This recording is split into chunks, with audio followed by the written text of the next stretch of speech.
As the dead of winter approaches, you may find yourself alone at night, feeling isolated and abandoned in an all too empty bed.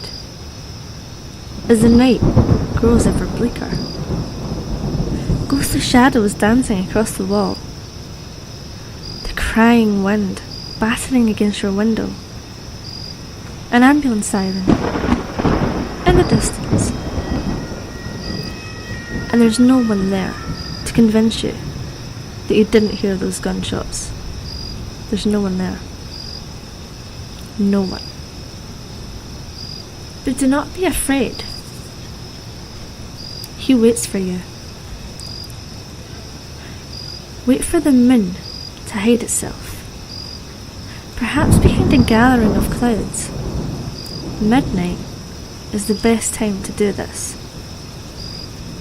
Just close your eyes and hold your breath as you leave your bed. You may open your eyes once you exit your bedroom. Get dressed if you like, because you'll be leaving your house soon. Take nothing with you, except for what you can keep in your pockets. Then, drive out of town.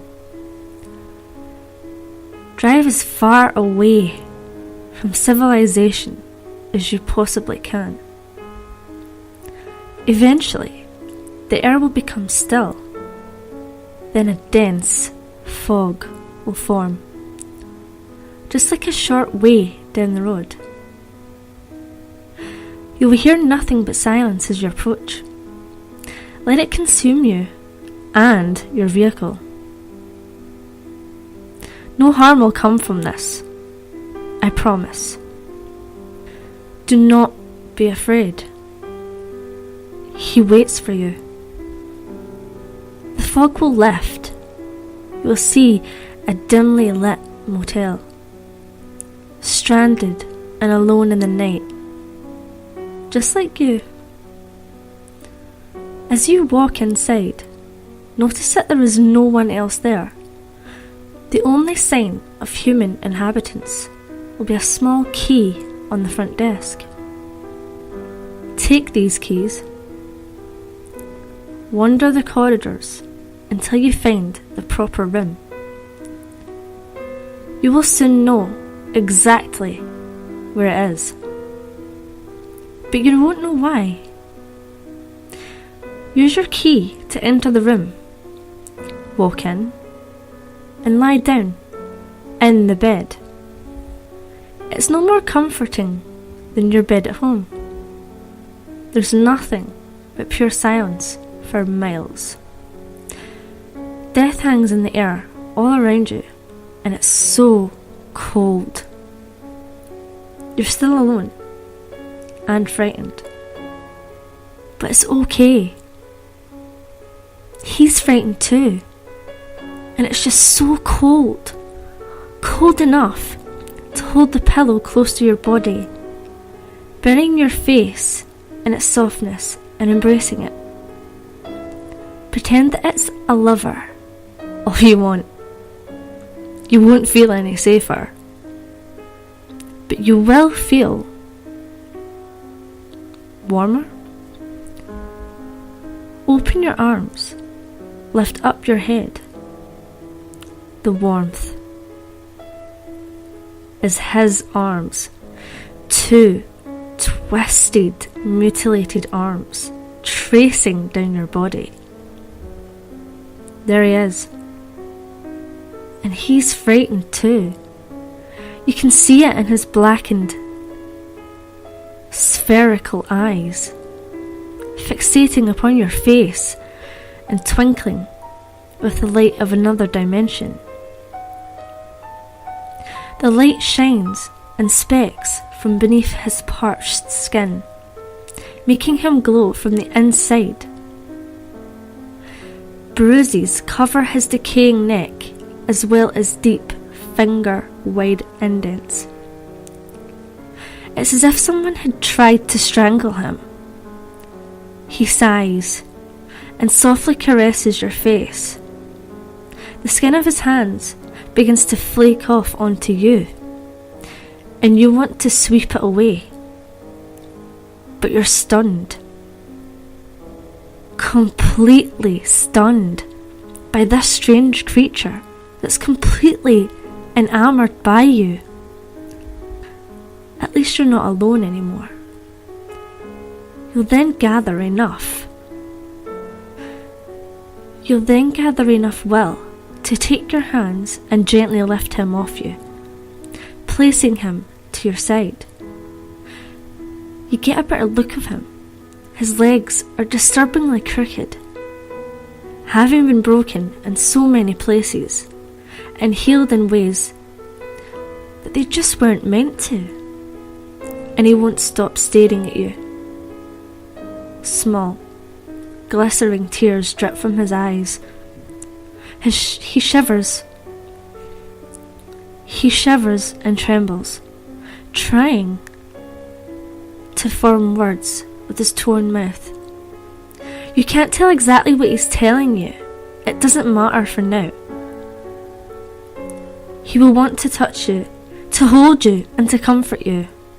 Whatever pain you have ever felt from loneliness, whatever sorrow you may have felt in your entire life, he feels it. His tears fall onto you, and he lies back in submission. He will let you do anything you want to him. He knows that no matter what you do, it will never hurt him as much as what the others have done. It will never hurt him as much as the isolation he's felt in this motel. As you gaze upon his twinkling eyes, you may gain a sudden urge to mutilate him and punish him for existing the way he does. But please, be kind. He loves you after all. Spend the night with him. He'll let you do anything, and he won't be able to speak. But be sure to leave the room before sunrise. He will do everything in his power to keep you from leaving. He will grab onto you, cry and scream at you. Tears will keep gushing from his glowing eyes, disintegrating his skin even further. But no matter how much you pity him, leave. Resist him and leave. If you don't, you will be forever trapped and doomed to live the same existence that he does. Do not let him follow you. Just close the door behind you and lock it. You're alone again. Next thing you know, you'll wake up in your bed at home sometime after the sun is risen. The events of last night will feel as if it were nothing but a dream. Everything in your home is where you left it last. Your car, your clothes, everything. Then, if you're lucky, something incredible will happen within a few days. You just might meet a new person. This person has everything you want, and it's as if they were made for you. Within time, the two of you will fall in love. You will almost forget the girl in the motel and forget about those glowing eyes staring at you. All that will matter is that you will be in love with this wonderful new person, and they'll love you. But once they move in with you, things will grow progressively stronger. As you lie together in bed, you might hear a faint scratching on the door and an all too familiar cry. But don't worry, your companion will keep you from becoming too worried about it. The next night, the cry might become a shriek. The scratching will become a pounding, and only you can hear it. No matter how hard you try to convince your partner of what you hear, they will only tell you to go back to sleep. And one night, you'll notice that the noises have vanished. Nights will be peaceful again, and it will just be you and your partner. But from then on, You'll constantly look upon your lover's eyes. You'll notice a new glow in their eyes, twinkling with the light of another dimension. Do not be afraid. He's waited so long for you.